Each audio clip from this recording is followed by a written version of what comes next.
Hello all, welcome to HPE Apollo and Cray XD2000 High Density Server Overview. My name is Scott Moore. I'm a Senior Technical Enablement Engineer supporting Hewlett Packard Enterprise within Ingram Micro. So here's the agenda for today. Our main goal is to go over the HPE Apollo portfolio as it currently stands at the end of 2024. And to give you an idea of the most common use cases for each system so you can better identify potential opportunities, as well as understand HPE's future direction for supporting the workloads Apollo was originally designed for. The Apollo 2000 series is intended to be a compute-dense cluster, offering up to 4 dual CPU-capable servers in a slim 2U of rack mount space, perfect for small clusters aimed at HPC, software-defined storage, and other applications where redundant multiple nodes should be positioned. There are 3 different chassis available for the Apollo 2000 Gen 10 Plus servers. The N2600 chassis can be configured in any of 3 different ways: 0 drives, 8 small form factor SAS, SATA, or NVMe drives, or 24 small form factor SAS and SATA drives. Drive bays are allocated equally across the server nodes installed. The N2400 is a driveless chassis, and the N2800 only supports Intel-based blades and allows for dynamic zoning of the drives to any of the servers contained within. So any of the drive bays can be assigned physically to any of the server blades installed inside the N2800 chassis.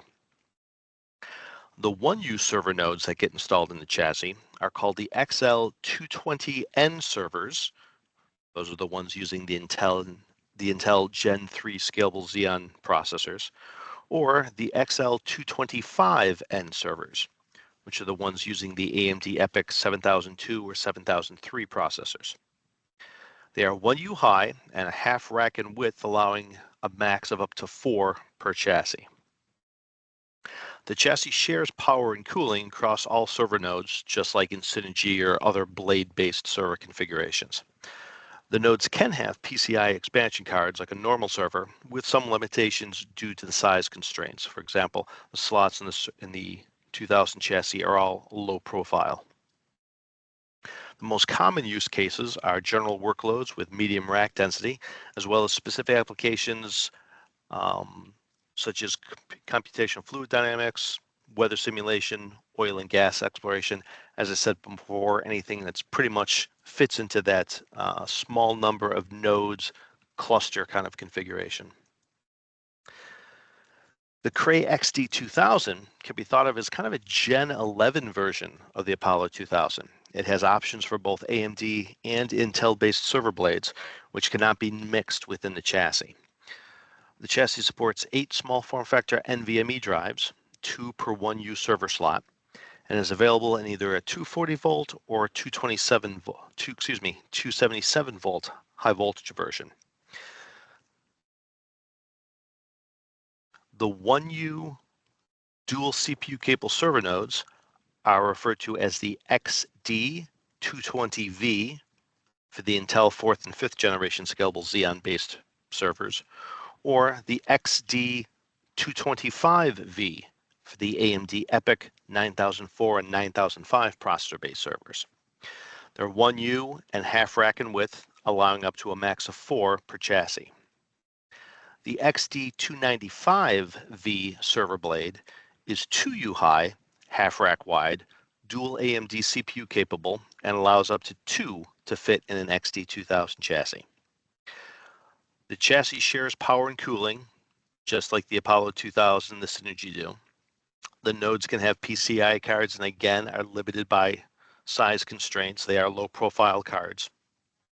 And although the use cases and the positioning are the same between the Apollo 2000 and the Cray XD2000, the Cray XD2000 does use the newer generation CPUs than the Apollo 2000. The Apollo 4200 series is designed for high storage density with a unique sliding drive box that allows a second layer of drives behind the first. The 4200 Gen 10 system can have 24 large form factor or 48 small form factor in the front, plus several rear drive options. These 2U systems are essentially a double drive capacity version of the popular ProLiant DL380 and support up to 2 Intel second generation scalable Xeon processors per server. These systems are scheduled to go away at the end of 2025.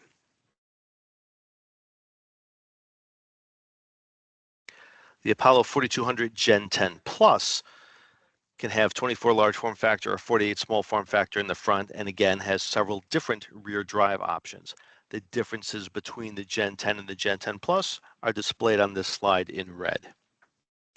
These 2U systems essentially, as I mentioned before, are a double drive capacity version of the ProLiant DL380.